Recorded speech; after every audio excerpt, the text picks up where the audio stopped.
Le retour de Donald Trump à la Maison-Blanche continue de rendre certains médias, notamment, complètement fous, disons-le. Après le journal Le Monde, Libération a annoncé qu'il quittait le réseau social X.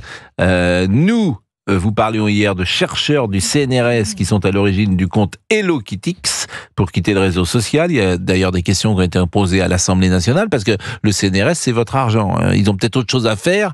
Ces chercheurs qui cherchent, peut-être serait-il bien qu'ils trouvent plutôt que de monter des applications avec l'argent des Français pour quitter Twitter. Vous savez quelle est la rémunération moyenne d'un chercheur d'ailleurs permanent? 4 739 € bruts. Je rappelle que le CNRS, c'est une exception française. Des chercheurs scientifiques, pourquoi pas, mais des chercheurs sociologues qui cherchent je ne sais quoi et qui sont effectivement plutôt dans une tendance très à gauche, ce type de chercheurs, ça n'existe quasiment nulle part dans le monde, sauf dans l'ex-URSS. Il y avait des chercheurs fonctionnaires. Et puis la RTBF, que je voulais vous faire entendre, qui est la radio-télévision belge, entreprise publique, elle a décidé lundi soir de diffuser le discours de Trump en léger différé. L'un des responsables a parlé d'un cordon sanitaire médiatique. Écoutons. Alors on a constaté à plusieurs reprises que Donald Trump a tenu des propos racistes, d'extrême droite, xénophobes, d'incitation à la haine également. Et donc nous avons décidé de diffuser ce discours avec un léger différé pour prendre tout simplement le temps de l'analyse du décryptage. C'est une pratique que nous appelons avec un terme technique qui s'appelle le cordon sanitaire médiatique et qui nous permet tout simplement d'éviter de banaliser des propos d'extrême droite, des propos d'incitation à la haine. Il ne s'agit certainement pas de censure. Évidemment que la RTBF ne pratique pas la censure. Ce n'est pas pour autant, et je tiens vraiment à le préciser, que la RTBF est pro ou anti-Trump. Nous faisons un travail impartial. Mais comment peut-on dire cela? Ce sont des censeurs. Ces gens sont... C'est effrayant, hein. C'est-à-dire que c'est le ministre de la vérité. Ceux qui ont lu Orwell et qui entendent cette dame qui s'appelle Aurélie Didier, directrice éditoriale adjointe de l'information de la RTBF. Vous êtes exactement dans le cœur du ministre de la vérité. Elle dit, je vais d'abord écouter Monsieur Trump et je vais vérifier si ses paroles, ses opinions sont audibles pour mon auditoire. On se demande d'ailleurs pourquoi, parce qu'il est assez grand, l'auditoire, pour savoir si c'est raciste, pas raciste, intéressant, pas intéressant, etc. Et en fonction de je ne sais quel collège qui dira si le propos est d'extrême droite ou pas, je passerai les propos de Monsieur Trump à l'antenne ou non. Mais on est chez les fous. On est chez les fous en Belgique. Et cette dame, la manière dont elle parle, me fait peur. Je ne sais pas vous, mais elle me fait peur. Donc si elle veut répondre, Aurélie Didier, je n'ai aucun souci. Je suis pas sûr qu'elle veuille nous répondre. Mais qui aurait décidé qu'un mot est d'extrême droite? C'est quoi une pensée d'extrême droite, Madame Aurélie Didier? C'est qu'en léger différé. Donc il y a quelqu'un, il y a un collège. Qui aurait décidé? Il n'y avait pas d'enquête, j'imagine. Il n'y avait pas de tribunal. C'est elle qui décide, toute seule, dans son bureau, d'un propos d'extrême droite? Mais enfin, c'est le ministre de la vérité. Il y a un ministre de la vérité chez Orwell. Je vous assure, c'est sidérant. Ce monde est sidérant. Il est 12h12. C'est pas le Gorafi que vous m'avez fait entendre. Je vous promets que j'en ai parlé ce matin à 6h15. Ce sont des propos qui ont été diffusés, qui sont disponibles sur Internet. C'est effrayant. Et cette dame, on la voit sur Internet? On la voit. Elle est sur un plateau télé. Et ce que vous entendez, évidemment, c'est 40 secondes. Mais elle en parle pendant 3 minutes. Mais c'est effrayant. Beaucoup plus long. Mais c'est effrayant. Cette dame est juste effrayante. Disons-le, ce qu'elle dit, en tout cas, est absolument effrayante. 12h12, madame, messieurs. Est-ce que vous voulez parler, pourquoi pas, de Donald Trump? Allez-y. Appelez-nous au 01 80 20 39 21. Le retour de Donald Trump à la Maison-Blanche qui continue de rendre certains médias peut-être complètement fous. On est avec Alexandre, je crois, qui est professeur en Belgique. Bonjour Alexandre. Bonjour Monsieur Pro. C'est effrayant, je vous assure, ce que j'ai entendu, c'est une des choses les plus effrayantes que j'ai entendues dans notre métier depuis des années. Aurélie Didier, ce qu'elle dit, et cette dame est directrice éditoriale adjointe de l'information. Je vous assure, ces gens me font peur, moi. Ces gens me font peur, je ne peux pas vous dire autre chose. Eh bien, Monsieur Pro, donc simplement pour vous remettre dans le contexte, donc vous l'avez bien dit, en Belgique francophone, puisque c'est la RTBF, c'est côté francophone, il y a un cordon sanitaire médiatique, qui est un accord de principe entre les médias belges francophones, mais il n'y a pas de règle en tant que telle. D'ailleurs, vous devez savoir qu'à l'heure actuelle en Belgique, il y a une polémique, notamment d'un parti qui est à droite, qui dénonce cette attitude-là. Donc le débat est en train de naître en Belgique francophone, puisque la RTBF, c'est côté francophone. Et moi, à titre personnel, moi, je suis contre ce type de pratique. D'ailleurs, je vais vous avouer, j'ai pas suivi l'investiture sur la RTBF, mais sur CNews. J'en profite pour faire de la pub. Et donc, bien sûr, c'est assez particulier, c'est propre à la Belgique, où, en effet, plusieurs personnes intellectuelles estiment que, sous certaines conditions, mais relativement subjectives, certaines personnes n'ont pas droit à la parole en direct dans les médias. Et la RTBF pratique ce principe.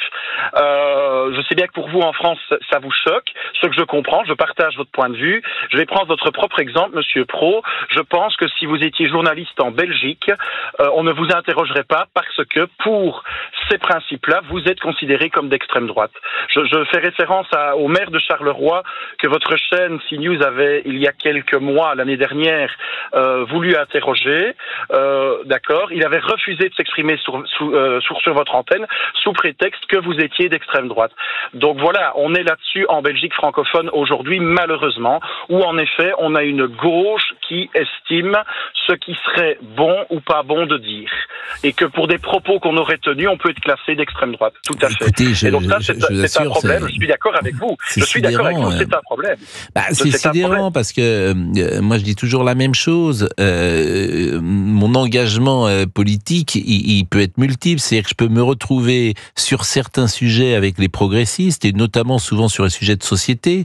On en a parfois parlé, la PMA, la GPA, des choses comme ça, le mariage pour tous. Je me retrouve plutôt dans le camp des progressistes. Sur le plan économique, moins il y a d'État, mieux ça marche. Donc je me retrouve plutôt du côté des libéraux. Parce qu'effectivement, je trouve qu'il y a trop d'impôts, ce que disait Marc Toiti tout à l'heure.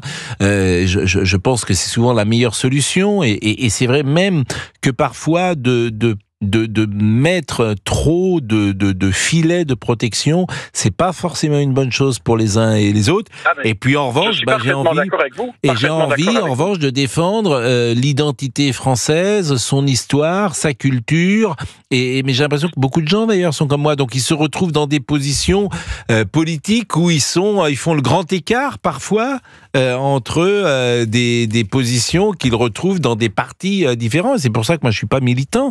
Je suis journaliste, tout simplement. Mais je suis d'accord avec vous, Monsieur Pro. Vous prêchez avec un convaincu. Voilà, moi, je vous explique comment ça fonctionne en Belgique. D'ailleurs, moi, je vous dis, je n'ai aucun, dans le cadre de mon cours, il m'est arrivé de parler de vous. J'ai eu le débat avec les élèves. Vous me dites, il est d'extrême droite. Mais je dis, écoutez, je vous demande de faire une synthèse. C'est dans le cadre d'une synthèse. Je vous demande de faire une synthèse en quoi vous avez du succès sur votre chaîne CNews.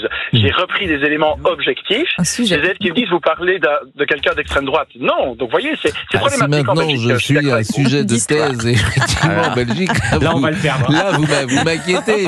Mais vous savez, dans ces cas-là, je dis toujours la même chose. Moi, je veux bien aller parler aux uns et aux autres. Qu'on me dise simplement un mot. Vous savez, mais écoutez, je fais cette émission L'heure des pros depuis 2016. Bon, que je sache, personne n'a porté plainte contre moi, en tout cas m'a fait condamner pour un propos d'extrême droite ou de racisme ou que sais-je. Il n'y a qu'une chose qui est importante dans notre métier, c'est la loi, c'est tout. Les opinions, il n'y a pas de bonnes ou de mauvaises opinions, il y a une opinion, il y a que voilà, ça n'a pas de sens pour moi. Toutes les opinions, elles sont audibles, entendables, sauf, je le répète, celles qui sont condamné par la loi. Donc ça, c'est une règle qu'a mis le législateur. Pour le reste, et le modérateur que je suis, il permet à tout le monde de s'exprimer, sauf, et c'est là que j'interviens, si je pense qu'il franchit la loi, et qu'à ce moment-là, le modérateur que je suis doit le signaler.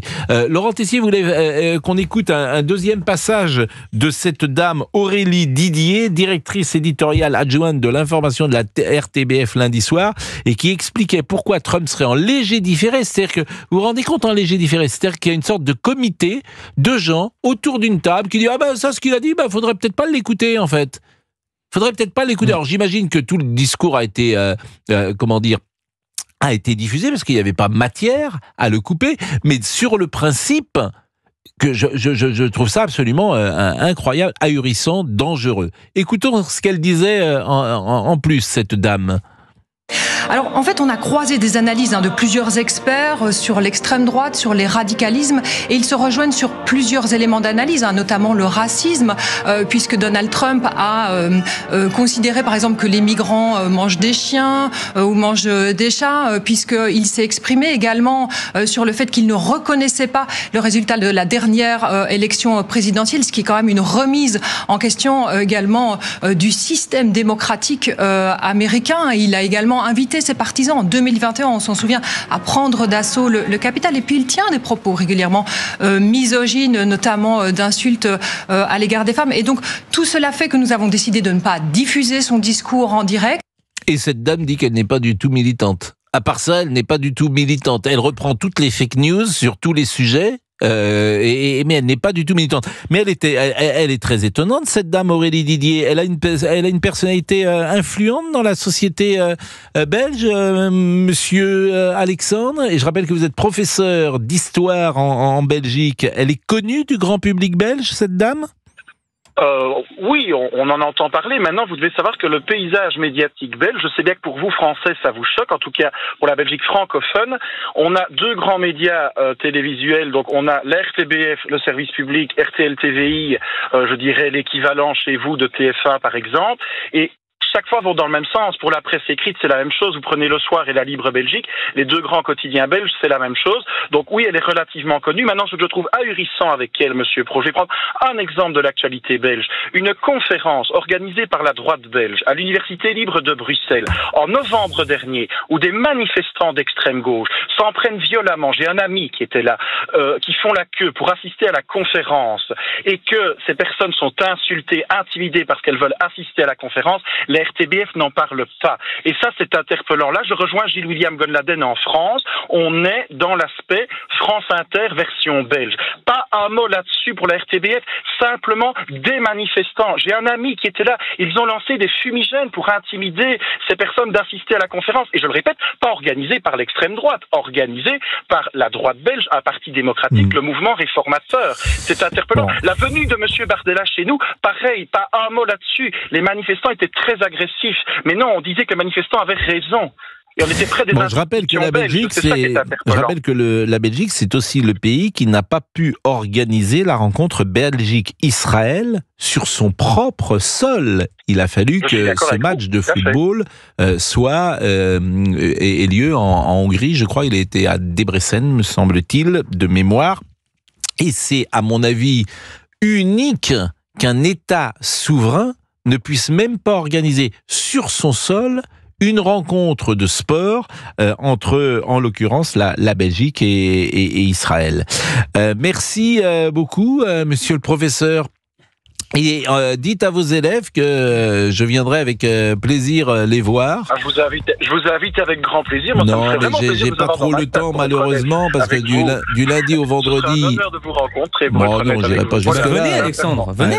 Venez nous voir, si vous voulez. Non, mais j'irai pas jusque-là, mais... En train.